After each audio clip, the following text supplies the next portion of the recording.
Em um ambiente enriquecido, ele fica mais inteligente, ele fica mais esperto. Será que isso também poderia ocorrer com seres humanos? Enfim, ele publicou isso em 1949 e nos anos seguintes novas pesquisas vieram à tona. O John Bowlby na Inglaterra, o Harry Harlow aqui nos Estados Unidos, eles começaram a fazer muitas pesquisas com relação à teoria do apego, né? A questão de negligência parental e quais impactos que isso teriam para o desenvolvimento cerebral. Eu vou exemplificar apenas alguns desses estudos que eles faziam com macacos. Por exemplo, eles pegavam macaquinhos recém-nascidos, eram colocados todos individualmente em suas jaulas e eles pegavam um grupo desses animais e um grupo desses animais recebia todos os cuidados de alimentação, de higiene. Entretanto, eles eram privados de estimulação. Então, não tinham um contato afetivo com as macaquinhas mães, não tinham contato auditivo, visual, eles não podiam ver outros animais, não podiam interagir com outros animais. Pequenos brinquedinhos que eram colocados nas jaulas desses animais, dos animais controle, não eram afetados por esse grupo privado de estimulação. E num determinado momento da pesquisa, os dois grupos animais eram sacrificados e os cérebros encaminhados para estudo.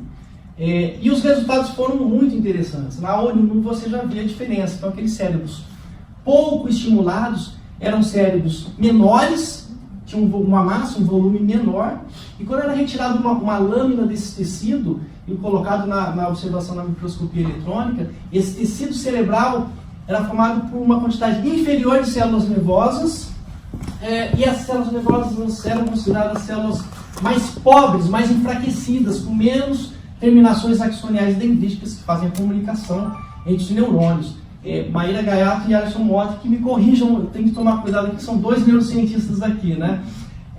Mas, enfim, esses estudos foram replicados com diversos modelos animais e com resultados semelhantes. Esses animais eles tinham todos os cuidados de higiene, de alimentação, de saúde, entretanto tinham cérebros mais pobres, porque eles não eram estimulados, né? Alguém já ouviu falar das crianças como elas órfãs? Ótimo. O que acontecia na década de 1960, 70, no leste europeu? O governo comunista, liderado por um ditador, Nicolae Ceausescu, era um pensamento corrente da época que, para a grande nação comunista se desenvolver, seria necessária uma população economicamente ativa grande na Romênia. O que ocorreu nesse período é algo meio nebuloso, porque, obviamente, no final do comunismo, todo o material, a grande parte do material dos documentos oficiais do governo romeno foram destruídos, eles destruíram, né? Mas o que ocorreu nesse período é que o governo romeno determinou que toda e qualquer forma de controle de natalidade estaria proibida na Romênia. O que ocorreu nos anos seguintes foi um verdadeiro baby boom. Mais de 200 mil crianças nasceram num curto espaço de tempo. E muitas dessas crianças, a Romênia acabou criando um grande problema, que muitas dessas crianças, os pais não tinham condição de criá-las, ou os pais não desejavam esses filhos. Então, um número muito grande de crianças foram encaminhadas a instituições, a orfanatos, elas foram institucionalizadas. Isso ficou escondido, não era uma propaganda para o governo romeno. Apenas em 1989, com o final do comunismo, que o mundo, o Ocidente todo, tomou conhecimento disso. E daí teve uma mobilização global em processos de adoção dessas crianças. Então, o que foi encontrado na época eram galpões enormes, com leitos para centenas de crianças. Aparentemente, as crianças eram bem nutridas, elas recebiam cuidados de alimentação e de higiene, entretanto, elas eram privadas de estimulação. Existiam poucos tutores que tomassem conta de cada uma daquelas crianças. Brinquedos não eram dispostos a ela. Tinham crianças com 2 anos de idade que nunca tinham saído dos seus berços, né? Atividades esportivas não eram estimuladas. Então, seria um laboratório mesmo do que não se deve fazer, né? Hoje, as antigas crianças romenas moram em lares adotivos no mundo inteiro, né? A grande maioria até aqui nos Estados Unidos. Durante o processo de adoção dessas crianças, elas passaram por avaliações neuropsicológicas. E os resultados dessas avaliações foram também, foi fácil de fazer a comparação com os antigos estudos animais. Essas crianças privadas de estimulação, apesar de gozarem de boa saúde física, elas tinham um desenvolvimento cognitivo, um desenvolvimento de inteligência pior quando comparados com crianças europeias. Eles tinham um prejuízo na interação social, da socialização quando comparados com essas crianças europeias da mesma idade. Inclusive, esse autor, Roxberger, em 2005, um autor alemão, ele fez uma publicação que ele chamou de síndrome autística pós-institucional, porque essas crianças, elas apresentavam sintomas autísticos. Vale reforçar que isso ele deixou muito claro, ele não está falando de autismo aqui, tá?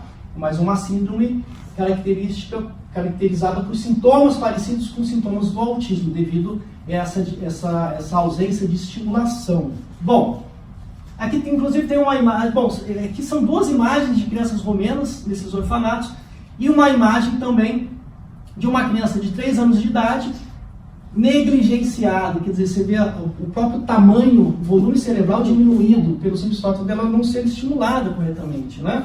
Pois bem, vamos lá. Então, prejuízos cognitivos, sociais e motores foram identificados nessas crianças. Esse início dessa apresentação basicamente é para fazer a seguinte afirmação: para termos desenvolvimento cerebral normal, é necessário de que? Estimulação. Desde quando? Desde sempre. Né? Eu costumo falar, né, o cérebro é um kit básico de sobrevivência. Né? Nós nascemos com um kit muito pobre, muito rudimentar, principalmente quando comparamos com animais. Qualquer um aqui já teve contato com um cachorrinho recém-nascido, com um gatinho ou um bezerrinho. Né? Eu sou lá do interior de São Paulo, vi bezerrinho nascendo, ou no Discovery Channel, né, quem mora aí nos grandes centros. Sabe que esses animais eles já nascem com o cérebro praticamente pronto, eles já têm uma certa independência, né? Eles já se locomovem, eles já buscam uma mãe para se alimentar. Enquanto que um bebê recém-nascido tem um cérebro muito pequeno, muito pobre, que precisa de crescer, ele vai crescer ao longo do tempo, mas após o nascimento. Mas ele tem uma capacidade rudimentar ali, que é o kit básico de sobrevivência. Por exemplo, um bebê de 1 mês de idade, ele não consegue fazer nada sozinho, né? Mas ele tem alguns artifícios ali para se proteger. Se ele está com fome, o que ele faz? Chora. Se ele está com sede, o que ele faz? Chora. Se ele quer a presença da mãe? Chora. Se não tiver nada para fazer, ele estiver acordado? Caramba, chora. Difícil, né? Mas isso é uma habilidade que esse cérebrozinho pobre, no nascimento pequeno, é capaz de fazer. E claro, a mãe vai dar toda aquela atenção, vai dar alimentação, vai dar o afeto, daí esse bebê vai se desenvolvendo no decorrer dos dias, meses e anos, ele vai crescer muito. Tem estudos em neurociência que mostram que uma criança, um bebê recém-nascido estimulado, ele faz mais de 1000 conexões cerebrais por segundo. Né? Então, é fácil da gente entender o que acontece então, com um bebê que não é estimulado. Né? Educação infantil é importante? Temos professores aqui de educação infantil? Ou que já passou pela educação infantil? Alguns? Ótimo. Vocês já escutaram? Eu dou aula na BSU, na Bridgewater State. Aliás, tem gente de Bridgewater aqui, não tem? Legal. Eu dou aula há 12 anos lá na BSU e eu sempre faço essa pergunta para os meus educadores de lá. E a mesma resposta que eu escuto de educadores brasileiros, que é o seguinte: alguma vez já aconteceu de você escutar piadinhas, normalmente proferidas por pais ou por professores de séries mais elevadas? Tipo, vocês não fazem nada o dia inteiro, vocês só ficam brincando com as crianças, eu queria mesmo era ser professor de educação infantil. Já escutaram isso? Já, né? E é extremamente ofensivo, né? Essa explicação aqui é uma resposta muito, muito clara da importância da educação infantil. Tem estudo neurocientífico também que mostra que aquela criança que pula essa etapa, porque a educação infantil não é obrigatória, né? Nem no Brasil, nem aqui nos Estados Unidos, a criança que não passa pela educação infantil, ela pula essa etapa, vai direto para o first grade, para o primeiro ano, ela vai ter um gap na sua aprendizagem que ela nunca mais vai recuperar. Isso tem estudos, vários estudos que comprovam isso. Né? Então, realmente, a educação infantil é fundamental. Aqui, por exemplo, a microscopia eletrônica de um neurônio, de um camundongo, que vive numa mansão dos camundongos, na Disneylândia dos camundongos, em comparação com um ratinho privado de estimulação. Tá? Bom, a experiência constrói a arquitetura cerebral, isso é muito importante. Para a gente construir uma casa, você não pode começar com a parede, com o telhado ou com a janela. Você tem que começar com o alicerce, não é isso? A foundation ali. Isso é muito importante, por isso que essa estimulação deve ocorrer desde sempre, obviamente com qualquer criança, uma criança que está no espectro autista, uma criança que não está no espectro autista. Aqui, por exemplo, a observação microscopia eletrônica. Quanto de tempo eu tenho, hein? Eu acho que eu estou empolgando aqui. Tem muito? Quanto tempo foi já? Que horas são agora? Foi 15 minutos. Então estamos muito bem de tempo. Né? Microscopia eletrônica, um cérebro, um tecido, um corte de um tecido cerebral de um bebê ao nascimento, com 15 meses e com 3 anos. Obviamente, conforme essa criança vai crescendo, vai sendo estimulada, a quantidade de células nervosas e a complexidade dessa rede aumenta. Né? Vocês acham que um adulto tem mais células nervosas ou menos células nervosas quando comparados a uma criança de 3 anos? Mais ou menos. O adulto tem mais células nervosas, mais neurônios ou menos? Menos. Quem acha que tem mais? Quem acha que tem menos? Tem certeza? Tem certeza ou não tem? Então gostei. Sim, o cérebro adulto tem menos células nervosas. A questão aqui é o seguinte, gente. Com relação à quantidade celular, né, disponível no cérebro de uma pessoa, mais células significa menos. Por quê? Pensem numa seguinte situação. Você está numa floresta, uma floresta fechada lá na Amazônia. Você tem que ir do ponto A ao ponto B. Você vai munido de um facão, imagina, e daí você vai lá, não é isso? Desmatando ali para fazer uma trilha, correto? É isso que você vai fazer, não é? Daí você vai chegar do ponto A ao ponto B. Ótimo. Uma pessoa que vem logo atrás de você, seguindo a sua trilha, ela vai demorar mais tempo ou menos tempo para ir do ponto A ao ponto B? Menos. Por quê? Você já desbravou. Você desbravou e fez um caminho. No cérebro é a mesma coisa. Com 1 ano, 2 anos, 3 anos, tem uma quantidade tão grande de células nervosas ali, que o impulso elétrico, as informações demoram muito. Então tem neurônio ali defeituoso, tem neurônio ali que não funciona, que está em curto-circuito, que está levando para o lugar errado. Então, já ouviram falar do fenômeno de poda neuronal? Que os estudos mais modernos mostram que isso ocorre durante a vida inteira. Né? A poda neuronal é um fenômeno em que o cérebro vai se reorganizando. Aquelas conexões ruins, problemáticas, que não estão funcionando, que estão em curto-circuito, elas vão ser desativadas, enquanto aquelas células que estão estimuladas, elas vão se fortalecer.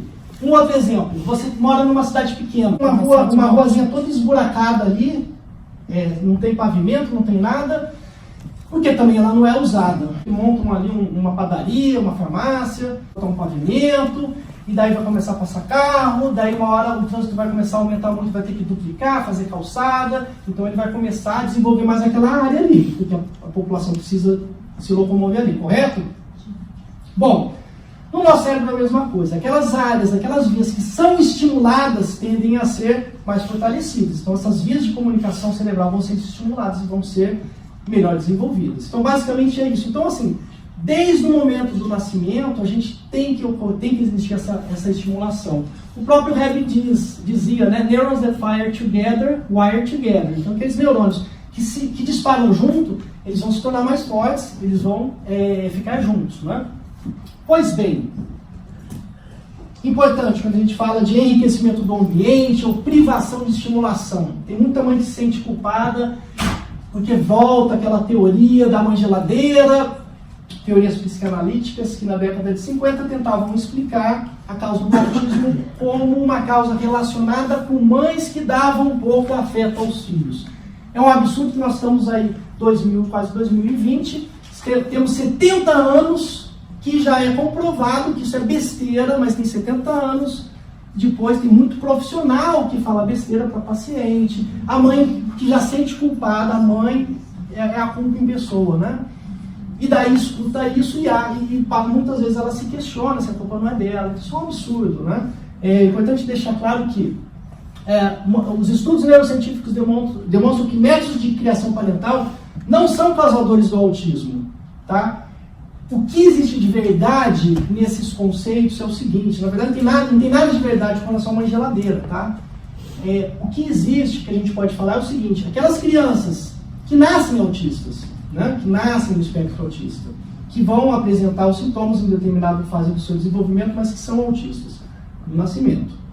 Essas crianças que têm a presença de uma mãe que não dá carinho e não dá afeto, essa criança vai se desenvolver pior, por questões óbvias que a gente acabou de falar aqui uns minutos atrás.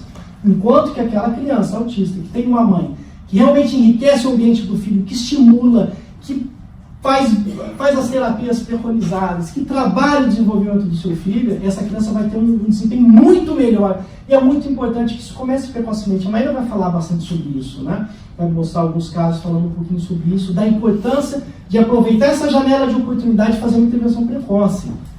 Pois bem, aqui do lado, se vocês descerem reto aqui, e vai reto, 1 quilômetro de distância aqui, tem o Center of the Developing Child. O ano passado eu fiz um trabalho legal com eles, eu revisei um artigo deles, e basicamente o que o Center of the Developing Child faz, eles estudam o impacto de componentes ambientais para desenvolvimento cerebral.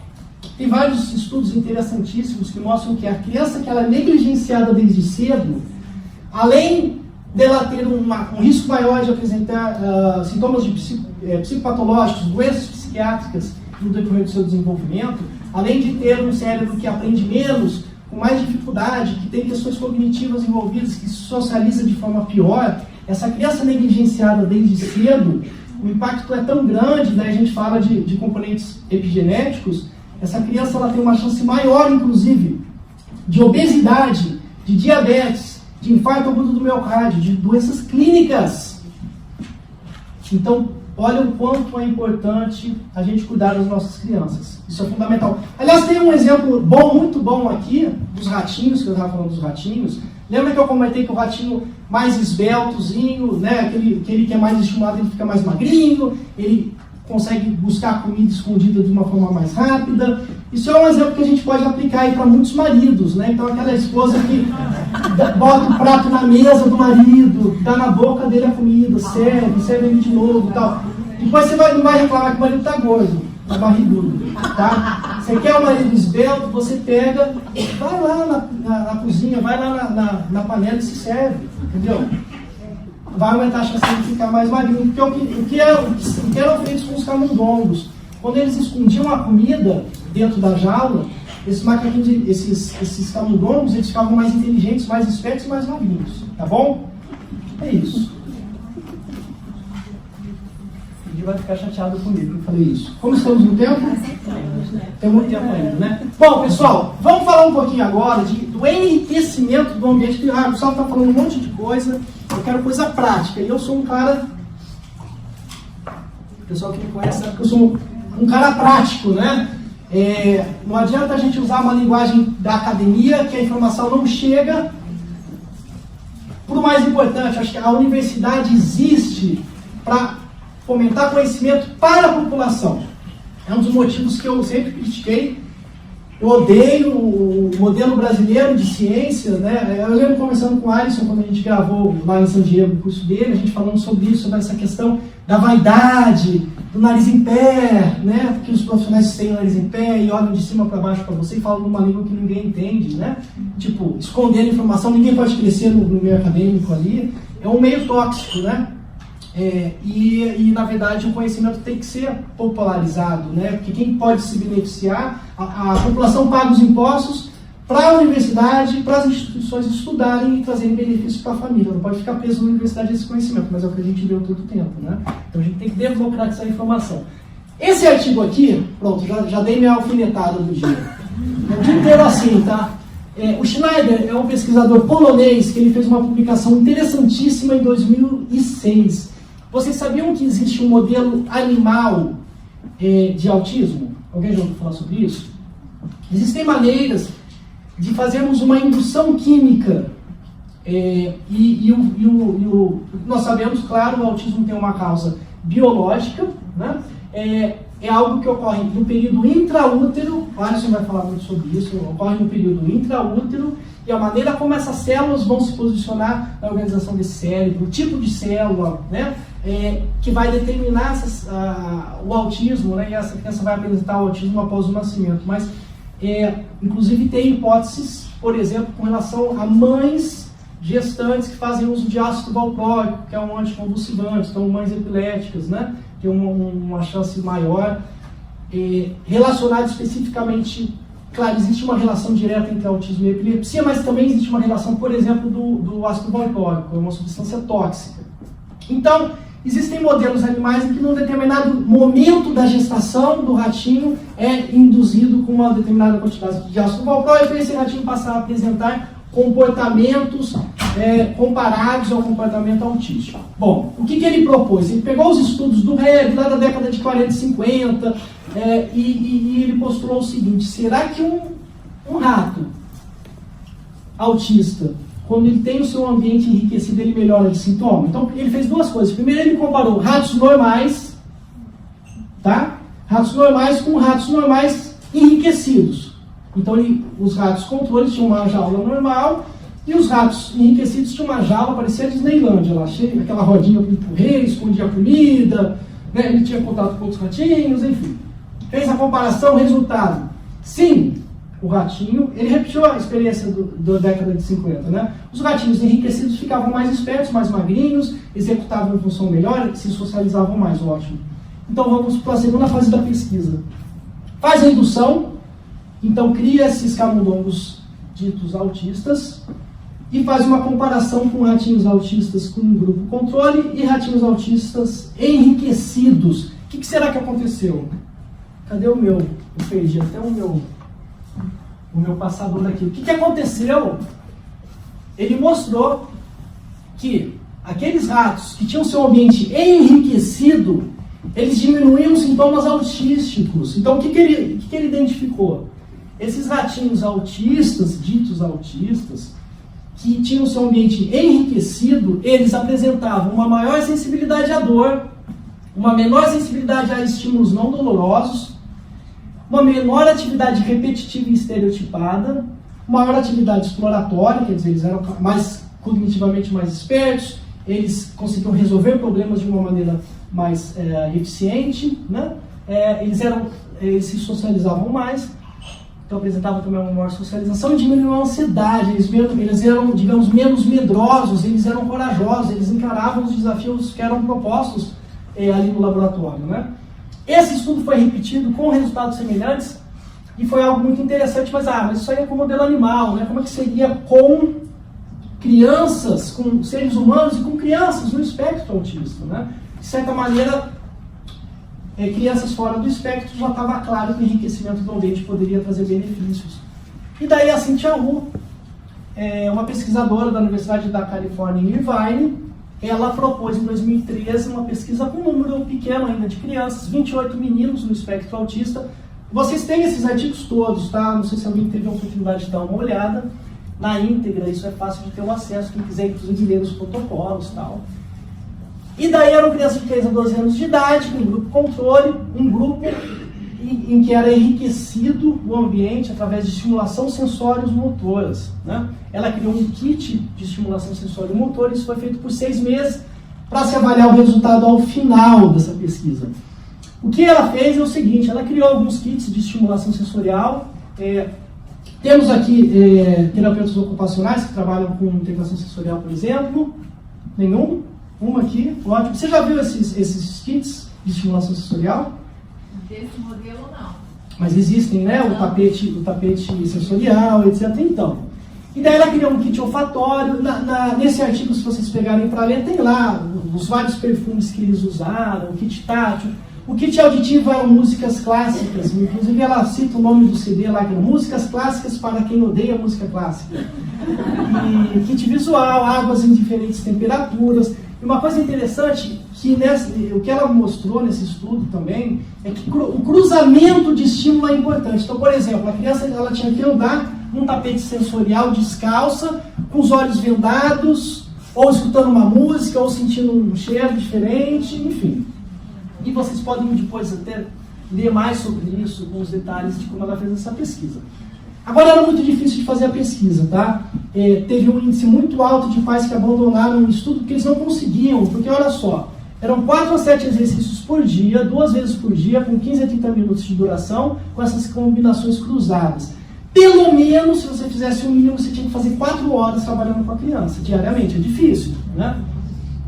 Agora, os resultados. Melhora significativa na função cognitiva, na capacidade de resolver problemas, na inteligência dessas crianças e uma diminuição na severidade dos sintomas. Então foi utilizada a escala CARS, o o Childhood Autism Rating Scale, com uma melhora significativa também na gravidade dos sintomas. Isso foi algo muito interessante. E daí, 2 anos depois, ela replicou esse estudo, 3 anos atrás, em 2015, com um número maior de crianças, 50 crianças, com resultados semelhantes, né? Melhora nos scores de QI e diminuição dos sintomas autísticos. Pois bem, esse artigo também tem na íntegra, eu já mandei para vocês. Pois bem, tá bom, Gustavo, você está falando de pesquisa, você está falando de protocolos extremamente difíceis de serem realizados, que na verdade foi criado pela pesquisadora, a gente não sabe até que ponto eles são muito eficientes para a população, para um número maior de população, né? O que a gente pode fazer de prático? Eu não falei que eu sou um cara prático, eu gosto de coisa prática. O que eu posso fazer em casa para ajudar meu filho? Né? O que a gente pode fazer de fato para ajudar nosso filho? O conceito de enriquecimento do ambiente tem a ver, em primeiro lugar, com psicoeducação, que a gente vai falar aqui agora. Que significa oferecer informação sobre determinado problema comportamental através de uma linguagem simples, acessível, não numa linguagem de médico. Né? Então, assim, minha carreira inteira foi baseada nisso, os livros, e que é uma maneira de estar ajudando essas pessoas, né? Maíra, a gente está tendo junto agora uma experiência com os nossos livros e, putz, a Cacá vê isso todo dia, né? O retorno dos pais, a gente fica arrepiado. Mãezinha lá no interior da Bahia, no interior de Sergipe, que não tem médico, não tem psicólogo, não tem nada, e ela começa a fazer as intervenções a partir da leitura desse tipo de material e o filho melhora, claro que melhora, né? Aliás, o simples fato da mãe diminuir sua culpa, diminuir sua ansiedade, estar mais presente para o filho, isso já melhora, né? Isso já é uma coisa muito legal. Então, assim, informação psicoeducacional é fundamental, né?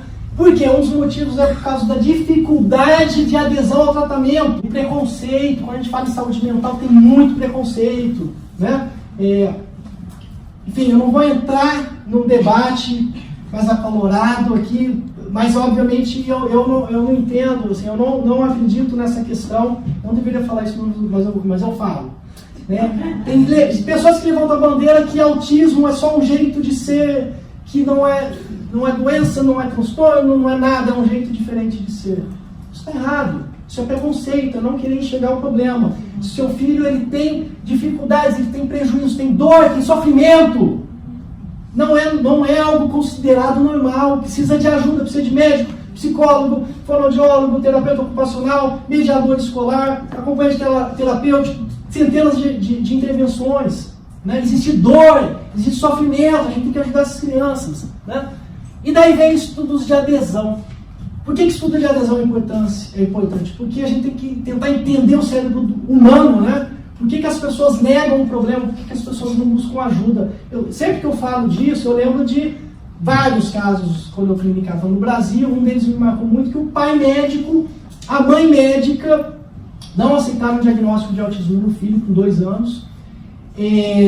Na época do agendamento foi complicado, agendamento de consulta, porque tinha que ser num horário que a criança estaria na escola, porque o pai não podia saber, o pai médico não podia saber que o filho ia ser avaliado por um outro médico. E a mãe médica também. Enfim, avaliei a criança, diagnóstico claro, propomos um tratamento. Eu encontrei essa mãe 3 anos depois, o filho já com 6 anos de idade, numa festinha de aniversário na Barra da Tijuca.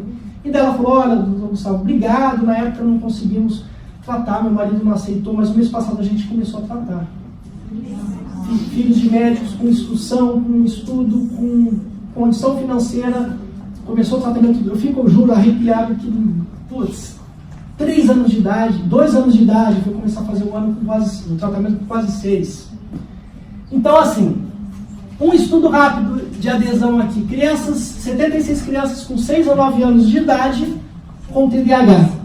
O médico chegou aqui nos Estados Unidos, pegou esse grupo de 76 crianças, deu diagnóstico de TDAH, transtorno de déficit de atenção e hiperatividade para essas 76 crianças, virou para o pai e para a mãe, olha, pai, mãe, o diagnóstico é esse, o tratamento é esse, a medicação é essa, a terapia é essa, tratamento de graça aqui no serviço da universidade. Vamos tratar? Ótimo.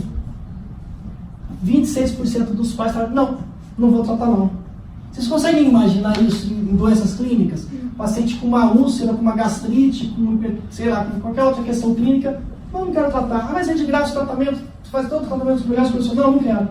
Acontece em doenças clínicas? Acontece, mas muito menos do que em questões comportamentais, né?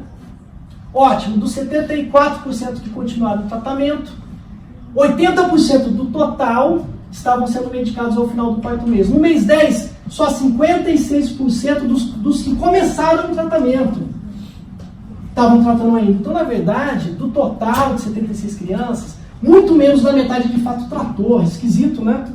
Daí você fala, Gustavo, mas daí é porque a doença psiquiátrica, tem preconceito, doença clínica não é assim. É menos. Mas será que não é assim? Daí eu fui pesquisar. Eu falei, deixa eu procurar um estudo de adesão com doenças graves. Encontrei um estudo bem interessante aqui.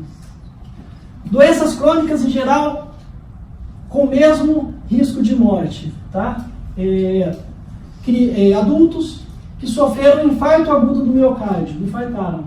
Quase morreram. O médico chega e fala, meu senhor, o senhor infartou ali, quase morreu. Esse remedinho aqui vai salvar a sua vida. Você toma todo dia e vem aqui no médico a cada 2 meses, mas vai tomar todo o dia esse remédio. Ok? Senão você vai morrer. Você quase morreu já.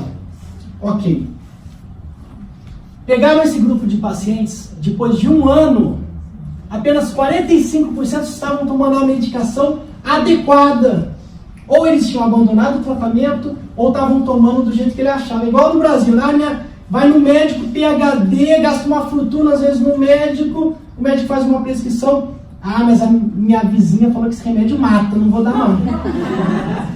Entende o cérebro desse ser vivo? Dá para entender? Mas aqui também acontece. Olha esses estudos aqui. Vai entender o ser humaninho que faz uma coisa dessa. Então assim, fica claro para vocês que dar informação é fundamental? Eu tenho meia hora ainda, né? Delícia. Dar informação é fundamental, gente. O simples fato de você prover informação para a pessoa, você aumenta a chance dela tratar. Então, claro, felizmente, aquele médico que não olha para o paciente, que prescreve e tchau, um abraço. Às vezes ele até medica corretamente, ele até indica às vezes a terapia correta, mas se ele não olha para a mãe, não olha para o pai, não conversa com a criança, não conversa com o pai, não dá informação, não dá leitura, não dá conhecimento, serão grandes as chances dessa família não buscar tratamento, fugir do tratamento, desistir. Tem gente que gosta de inventar desculpa, né? Ah, meu filho, ele não tem autismo, ele tem... Qual o exemplo que vocês falam? Vocês falam? Ah, foi naquela história do panda, né? Então, ele tem uma questão de linguagem apenas. Como se isso fosse pouco, né? Mas ele acha que é menos do que autismo. Ele é tímido. Ele tem, enfim. Oi? Ele é surdo, enfim. Às vezes a mãe acha, mas quando avalia, então as pessoas não aceitam. É só com informação que a gente vai mudar isso, tá? Algumas razões para não adesão ao tratamento medicamentoso, tá? Esse foi um outro estudo, foi publicado na Primary Psychiatry em 2007. Situações cognitivas que a pessoa tem com relação ao risco-benefício da medicação. O médico que não explica, foi o que a gente acabou de falar, né? Os aspectos negativos do tratamento. A medicação é acreditada como... Isso é lindo, isso aí é uma coisa que tem que estudar um cérebro humano para entender, né? A pessoa julga que são medicações para pessoas fracas de espírito. Já ouviram falar isso? É um fraco, você é um fraco. Depressão, tem tudo, tem dinheiro, tem trabalho, por que você está deprimido? Né? Vai arrumar ou você vai fazer, vai arrumar um trabalho, vai ocupar a cabeça, né? Então assim, isso é típico, vai arrumar o que fazer. Medicação não é visto como uma resposta aos problemas da vida, né? Não estou dizendo que medicação resolve tudo, mas em algumas situações a medicação vai ser importante, porque em alguns casos, gente, enfim, durante 15 anos clinicando no Brasil, tinham pacientes no espectro autista que eram medicados, que eu medicava, e outros não, né? A questão o medicamento não é curativo, não existe um remédio para o autismo, o remédio é sintomático. Então o que eu tenho que responder é o seguinte, essa criança tem um sintoma-alvo que eu posso atacar com a medicação? Não tem. Então, ótimo, vai trabalhar com as terapias comportamentais, naturalistas, se for pequenininho, uma intervenção seguindo o modelo dele, intervenção precoce, vai trabalhar a integração sensorial, vai trabalhar a fonoaudiologia, vai fazer todas as medidas de suporte, não precisa de medicação. Outras crianças têm sintomas-alvo, ou são agressivas, ou tem rituais de autoagressão, ou tem muitas estereotipias, ou tem sintomas ansiosos graves, e daí em algumas situações a gente vai medicar, né? Importante que a gente, obviamente, avalie bem essas crianças e oriente os pais a respeito dessa questão da medicação, ou está preocupado que a medicação vicia, né?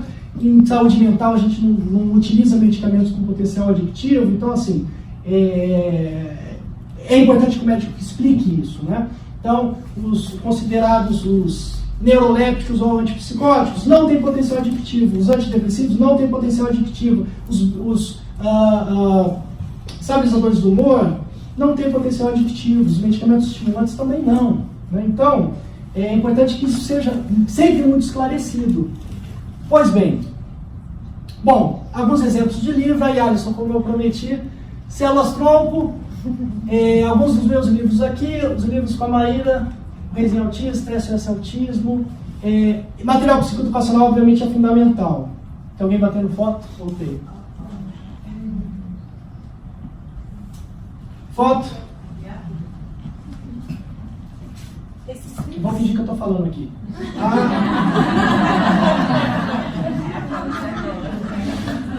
Esses livros podem ser encontrados na Amazon aqui? Encontro. Ou talvez você venha colocar na Amazon brasileira. Mas em breve Oi? tem e-book nos livros? Bom, sim, uma coisa que o CPI faz, a gente disponibiliza e-books gratuitos também no conteúdo. Mas os livros vocês encontram na Amazon, você pode botar a Amazon do Brasil e você vai encontrar os livros todos para o livro físico ou o e-book também, né, que é mais fácil, né, para vocês que estão aqui. Bom, continuando aqui. Isso aqui é uma coisa interessante também. Aqui nos Estados Unidos, aliás, eu aprendi a fazer esse, que eu falo, o pessoal fala do pitch, né? Onde é que você leu isso, Gustavo? Que livro que você leu sobre o pitch? Na verdade, eu comecei a falar plano individual de tratamento baseado no que eu aprendi no mestrado aqui na Framingham, né? Que aqui nos Estados Unidos, vocês que são daqui estão habituados ao Individualized Educational Program, o IEP, né?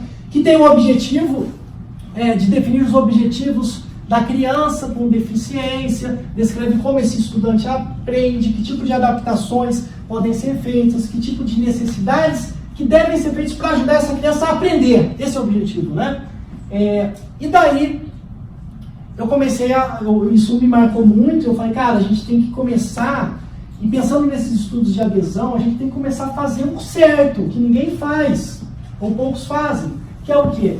Descrever uma letra legível, colocar material psicoeducacional de leitura, direcionar que capítulo que tem que ler, que capítulo que tem que reler, as estratégias que tem que utilizar, porque eu sei que se eu faço isso corretamente, como primeiro item, aumenta a chance dele fazer as outras intervenções que vêm abaixo, inclusive a medicação, e não simplesmente botar a medicação em primeiro lugar, né?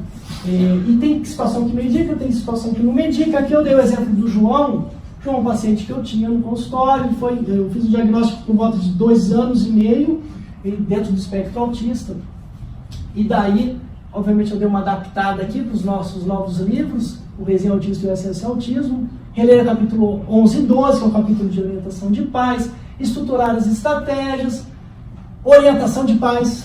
Então, essa criança precisava entrar no programa de orientação de pais, essa família, né? Porque aquela família que toma um susto quando recebe o diagnóstico, tem que ajudar muito essa família, né? Se eu não oriento os pais ficam desestruturados, como é que eles vão ajudar o filho? Então, primeiro você vai tratar o pai, né? Juntamente com uma terapia de intervenção precoce, seguindo o modelo Denver, por exemplo, intervenção precoce, TO, integração sensorial, uma criança com muitas questões sensoriais, fonoaudiologia, higiene do sono. A grande maioria das crianças do espectro autista tem dificuldade de conciliar o sono. Tem que entrar com intervenção de higienização do sono. Às vezes não entra nem com nenhum tipo de medicação. Aliás, medicação é raro. Medicação plena para insônia, como utilizado com adulto, é raríssimo. Pouquíssimos pacientes eu precisei. Em alguns casos, a gente discutiu isso, né, Cacá, com relação à uso de melatonina. Em alguns casos, a melatonina pode ser muito boa para essa criança, claro, através de uma prescrição médica, sempre uma orientação médica, mas de nada adianta, a gente falou sobre isso, de nada adianta você só dar melatonina. Você tem que fazer o primeiro trabalho de Organização de higienização desse sono, ter rotina, organizar o sono dessa criança, às vezes só isso já é suficiente para resolver o problema. Estimulação, passou aqui demais. Estimulação esportiva, né? Isso tem tudo a ver com o enriquecimento do ambiente, a orientação da escola, o acompanhante terapêutico, a mediação escolar, exames de check-up sempre, estar acompanhando de perto essa criança. E uma coisa que eu sempre fiz é o seguinte, eu anotava isso tudo em prontuário, chegava na consulta, aliás, duas coisas que eu sempre fiz.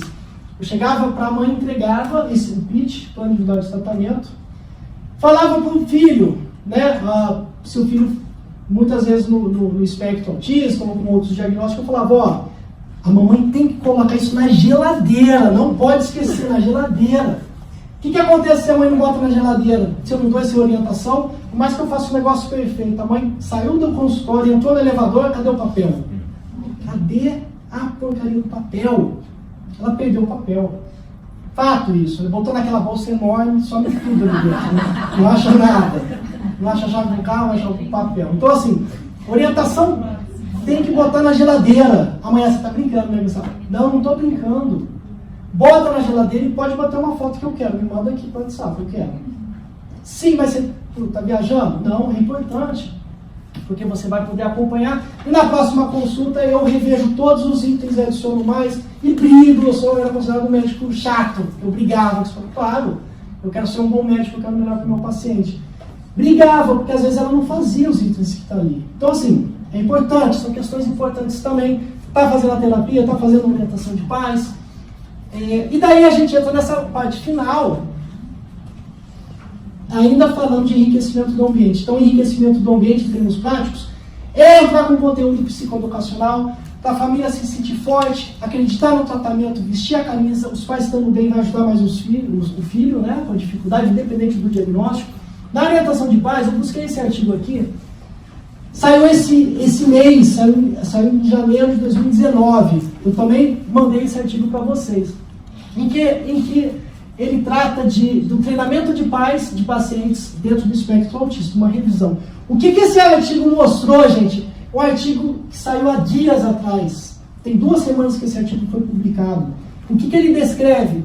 Que quando essa família está inserida num programa de orientação de pais, o ideal que seja com uma equipe e que, obviamente, eles recebam a orientação de normalmente um psicólogo comportamental que conhece essa criança, que trabalha diretamente ou indiretamente com essa criança, conheça as demandas dessa criança e conheça esses pais e possa orientar os pais. Tem muita coisa que pode ser feita. O grau de estresse, de ansiedade dos pais de crianças do espectro autista é altíssimo. Tem que tratar os pais. Se eu trato os pais, eu já estou tratando o filho. Estou falando alguma besteira? Não. Né? Se eu trato os pais, eu estou tratando os filhos. O que o estudo mostrou, sim, existe um aumento do conhecimento psicoeducacional, um aumento da adesão ao tratamento, que a gente está falando até agora, diminuição do estresse e da ansiedade dos pais, aumento da generalização das habilidades aprendidas, porque isso é treinado. Eu vou falar um pouco sobre isso no slide seguinte. Melhora do comportamento social da criança, melhora na comunicação, nas habilidades dos pais no manejo dos sintomas. Está tempo de sobra, obrigado. Muito obrigado. Melhora do bem-estar psicológico dos pais. Isso é importantíssimo, isso é tratamento. Tem que tratar, a família está doente, tem que tratar a família inteira. Melhora da qualidade de vida de toda a família, é óbvio. É óbvio. Eu não estou falando da terapia com a criança, que é fundamental. Eu não estou falando da medicação que às vezes vai utilizar. Eu não estou falando de centenas de possibilidades de intervenção. O simples fato de ajudar esse pai e essa mãe é fundamental. Isso é enriquecer o ambiente dessa criança. Se a mãe está bem, se o pai está bem, ele vai ajudar esse filho. Bom, é um tema muito importante. Quando a gente escreveu esse livro aí, o Risinho Autista, né, facilmente a gente chegou à conclusão que tinha que falar muito de enriquecimento do ambiente, de orientação de pais. A ideia era orientar os pais. Então, assim, algumas dicas práticas, né? A gente fala no livro, por exemplo, promova a generalização do aprendizado. Eu sempre pensei, poxa, 1 hora de terapia por semana, ou 2, ou 3, que a criança consiga fazer por semana, é muito bom. Cara, e nas outras 23 horas do dia? não vou fazer nada. E se eu pudesse estimular essa criança por 10 horas por dia, como que eu vou fazer isso? Tendo terapia 10 horas por dia todo dia? Não. Não. Mas se eu treino esses pais e capacito esses pais como trabalhar com essa criança todo dia, eu estou fazendo terapia com ela todo dia. Faz sentido? Então é fundamental, é importantíssimo isso, né? Capacitar os pais. E na verdade isso pode ser feito de uma forma direta pelo terapeuta, mas o conteúdo de informação que você pega com a escola também. O terapeuta trabalhou hoje sobre os pássaros. Você vai chegar em casa, vai orientar essa mãe, em casa ela vai poder, na internet, brincar com o filho, abrir um livro falando sobre pássaros, ou uma historiazinha do pintinho ou do outro pássaro. Tem uma questão fonoaudiológica que está sendo trabalhada em terapia, então a fono está trabalhando as onomatopeias, não é isso? E daí vai falar com a mãe vai poder treinar com a filha. O que o gatinho faz? O barulho do gatinho é miau, e mostra o gato.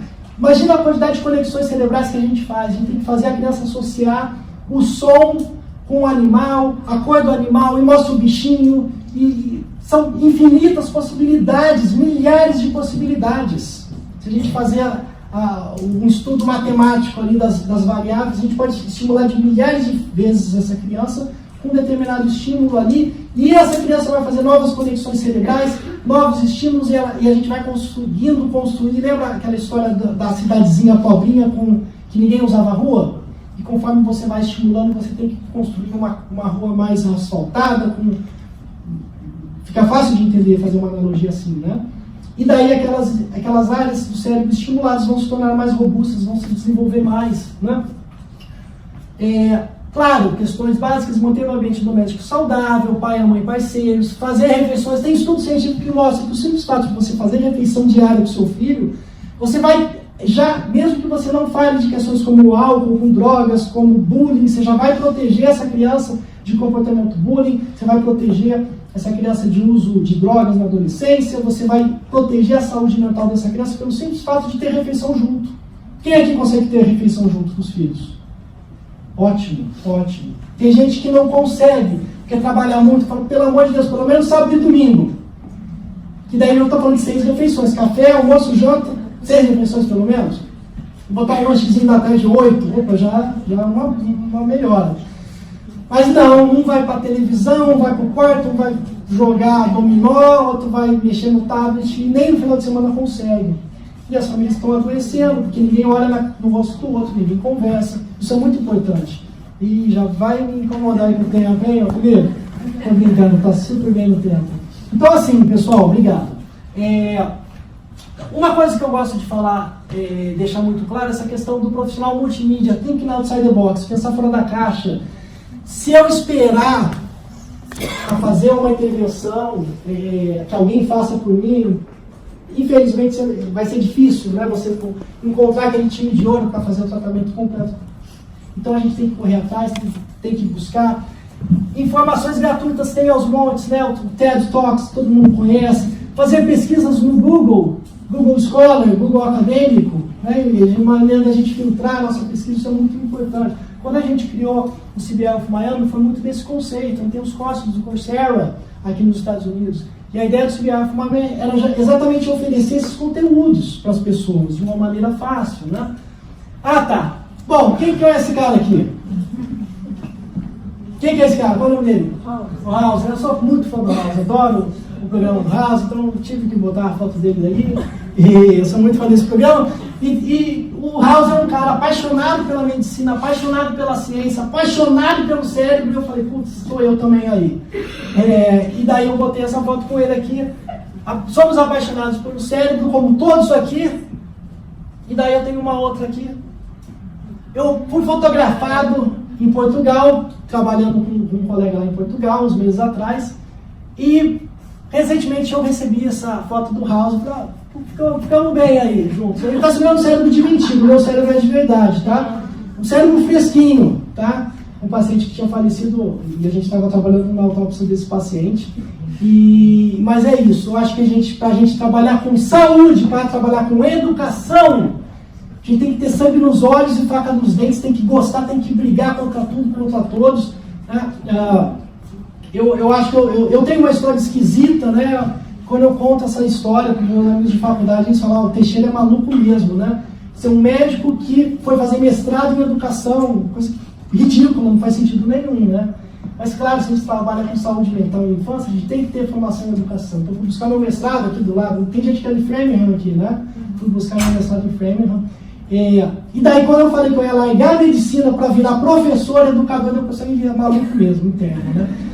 Mas é isso, a gente faz o que a gente ama, o que a gente gosta, todos nós somos apaixonados por saúde, por educação, por cérebros, e a gente tem que proteger os cérebros das nossas crianças, né? E espero que essa palestra tenha sensibilizado um pouquinho vocês. Eu fico com o coração acelerado e arrepiado, eu amo o que eu faço, eu acho que é muito legal quando a gente vê uma família. Eu fiz uma live ontem, anteontem, foi ontem, eu mandei até uma mensagem emocionada para a Cacá contando, e daí eu não aguentei e fiz uma live em seguida. De um pai que mora numa capital do Brasil, no centro-oeste, médico, que ele caçou meu telefone até achar meu WhatsApp. Ele descobriu meu WhatsApp e ele me mandou uma mensagem só para me agradecer. Eu fiquei extremamente emocionado e ele simplesmente queria me agradecer. É uma história que acontece todos os dias. Gustavo, eu sou médico e minha vida mudou há 2 anos atrás, quando meu filho entrou num processo de diagnóstico, ele está dentro do espectro autista. É tudo muito difícil, eu tenho condição financeira, a gente tem estudo, tem cultura, a gente quer fazer o máximo por ele, a gente mora aqui numa capital, e mesmo assim é difícil encontrar profissionais, difícil montar um tratamento, e ele estava ali simplesmente me agradecendo, ele estava estudando com a gente, e foi uma coisa do coração que ele fez. Eu fiquei louco, né? Quando eu recebi essa mensagem aqui, eu fiquei pirado com isso, achei o máximo. E daí eu fico imaginando as milhares de pessoas que tem no país, que muitas vezes, a maioria das vezes, não tem estudo, não tem dinheiro, não tem recursos, não tem médico na cidade, não tem psicólogo, não tem profissional nenhum. Esse pai precisa fazer ele quer fazer tudo pelo filho, né? E ele faz, às vezes sem informação. Então, quando a gente dá informação, fica tudo mais fácil. Então, a gente tem que sempre trabalhar para tentar impactar vidas. A gente está lidando com vidas, a gente pode mudar cursos de vidas, atingir nossas pessoas no interior do Sergipe, do Maranhão, no interior, às vezes numa capital, em São Paulo. Não tem o caso do médico no Rio de Janeiro, que eu falei, que não aceitou o tratamento do filho. Então é isso. Gente, obrigado. Amém, tá aqui.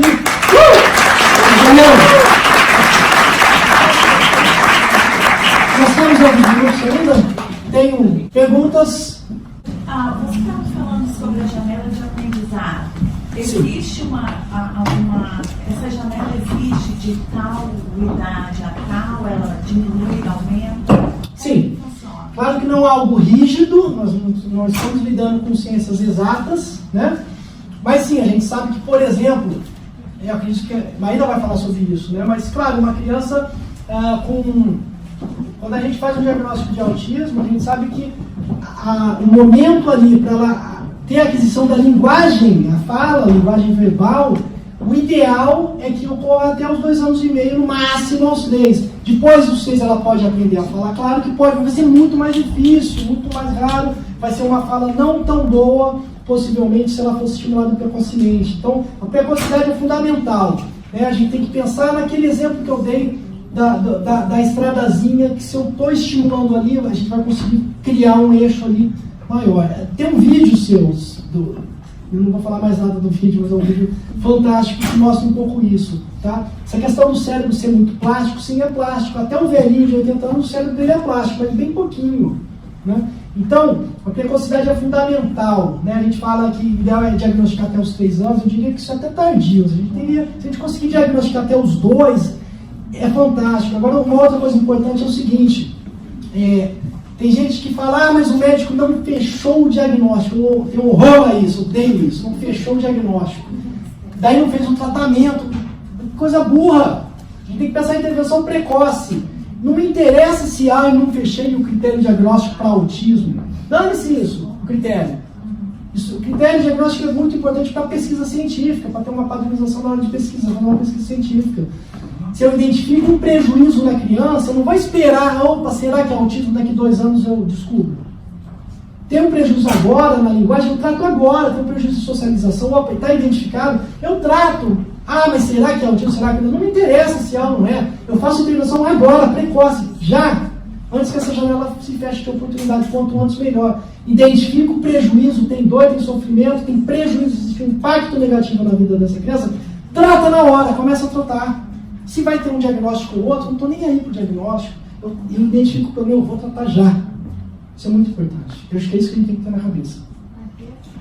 Gustavo, concordo plenamente com essa sua fala, mas para nós, para quem não é médico e está com uma criança, né, eu sou neuropedagoga, e quando você recebe essa criança e você sabe, né, desse prejuízo e tudo mais, manda para um neuropediatra, um psiquiatra infantil, e o médico fala, vamos esperar. Não. Mas assim, o difícil para nós, para quem não é médico, vai no outro médico, Mariana, vai no outro médico. Eu mando. Pode desse médico, vai no outro médico. Inclusive, eu sou do interior de São Paulo, eu mando para São Paulo. Sim. Mas entra naquela questão, muitos não têm essa condição financeira, né? Então, não sei, se você puder fazer um vídeo... Tem vários, no nosso canal tem. Por exemplo, o problema é o seguinte, nós temos uma porcentagem bem razoável de alunos nos nossos cursos que são médicos, mas eu acho que é um número muito, muito pequeno, né? Eu acho que os médicos ainda não se sensibilizaram para isso. Então a gente trabalha com todo mundo, com todos os profissionais de saúde, e tenta trabalhar com o médico, é uma questão cultural. Tem que quebrar isso. Então a gente tem que capacitar mais pediatras, os pediatras do desenvolvimento que tem aqui nos Estados Unidos, que no Brasil tem muito pouco. Então tem que trabalhar mais, mesmo que o pediatra não se sinta confortável em tratar uma criança no espectro autista, que ele saiba identificar sintomas precoces. Sintomas que você pode perceber aos 6 meses de idade, sintomas que você pode perceber com 1 ano, e quebrar essa coisa de que tem que fechar diagnóstico. Tem prejuízo, tem que tratar logo. Então, e daí entra no que? Entra na psicoeducação. Capacitar os médicos, orientar, para que ele consiga encaminhar para o profissional competente. O que eu sempre recomendo, eu recebo muito e-mail, eu sou daqui, de tal lugar, de tal cidade, não tem médico. A minha orientação é sempre buscar um centro especializado ligado a alguma universidade, dentro da área da saúde mental ou neuropediatria. Porque daí aumenta a chance de ter profissionais ali qualificados que possam fazer ajuda. O problema é que muito tempo é perdido. Né? Mas, eu acho que não é uma exclusividade nossa. Quando eu dou o meu curso na Bridgewater, eu escuto essas queixas dos professores aqui também. E olha que Massachusetts tem um sistema de saúde público, existe, não é isso? Que funciona. Na Flórida, então, não tem nada. É tudo privado, os profissionais são ruins que é o diabo. Entendeu? Estou falando dos Estados Unidos. E há um tempo atrás eu recebi um e-mail de uma mãe brasileira que está, enfim, nossa aluna, está na Inglaterra e falou que o filho foi diagnosticado no espectro autista com 2 anos de idade e ele entra no serviço lá é público, né, na Inglaterra, e ela foi colocada numa lista de espera. Eu fiquei louco. Não! Ele tem o diagnóstico de transtorno de espectro autista, entrou numa fila de espera de 1 ano e meio, de 18 meses na lista de espera. Pelo amor de Deus! Daí o meu português do interior voltou tudo. Pelo amor de Deus! É um nervoso. Mas acontece aqui também, acontece na Inglaterra. Mas aos pouquinhos a gente vai mexendo nisso. Última pergunta. Faz um apelo para os gestores do Brasil para poder ter intervenção, porque nós não temos. Eu sei. A gente está trabalhando para isso. Então, primeiro, porque eu trabalho numa cidade onde é denominada rica, Sim. a gente não consegue intervenção. Criança com diagnóstico, questão do trabalho para intervenção, para diagnóstico precoce e 3 anos de fila de espera. A gente está trabalhando, a gente está mudando isso. Né? Assim, a gente trabalha com muito conteúdo gratuito, divulgando, e os nossos treinamentos. A ideia do BBI, quando a gente criou também, era para criar um treinamento em gestão de saúde, né? Em gestão educacional, exatamente para poder endereçar isso. Rapidinho, Cacá, se eu conseguir responder em 1 minuto. Sim, nesse material que foi mandado ali por e-mail, no WhatsApp, falava que tanto os animais quanto os humanos, não dentro do espectro, que estavam privados de socialização, eles tinham movimentos repetitivos. Isso me chamou muita atenção. Faz sentido isso, porque até então as estereotipias sempre estavam ligadas, pelo que eu tinha ouvido, as questões sensoriais. Faz sentido que a privação da socialização leve aos movimentos repetitivos? Na verdade, os estudos não são com privação de socialização apenas, né? É privação de tudo. Privação de estímulo auditivo, né, que entra toda a parte sensorial. Auditivo, visual, tátil. Eles não podiam abraçar os outros animais, os outros macaquinhos, né? Os camundongos eram completamente isolados. Então, na verdade, era um estresse violento, que o Centro de Development aqui do lado, ali na frente, trabalha muito, e a gente tem, infelizmente, um laboratório humano que foi as crianças gomenas órfãs, que elas eram privadas de tudo. Estimulação auditiva, visual, tátil, emocional, não podia brincar, não praticava um esporte, né? Então, assim, é tudo interconectado, né? Então, e também é aquela coisa, o modelo animal é um modelo, né? Quer dizer, não é que o ratinho vai fazer exatamente a estereotipia que uma criança faz, mas eles identificam e julgam aquilo como uma estereotipia, né? Mas o nosso cérebro é muito complexo, não adianta a gente querer isolar, isso é por isso e aquilo é por aquilo, é tudo interconectado, né? Mas que tem relação, tem, né? Então é isso. Uma última coisa, eu consegui te responder, Cacá? Perfeito. Então, assim, uma última coisa, quando a gente fala de enriquecimento do ambiente, para crianças típicas ou crianças não típicas, é o seguinte: a gente tem que pensar no enriquecimento do ambiente como uma oportunidade de abrir um leque de oportunidades. Ali a gente vai abrir um leque.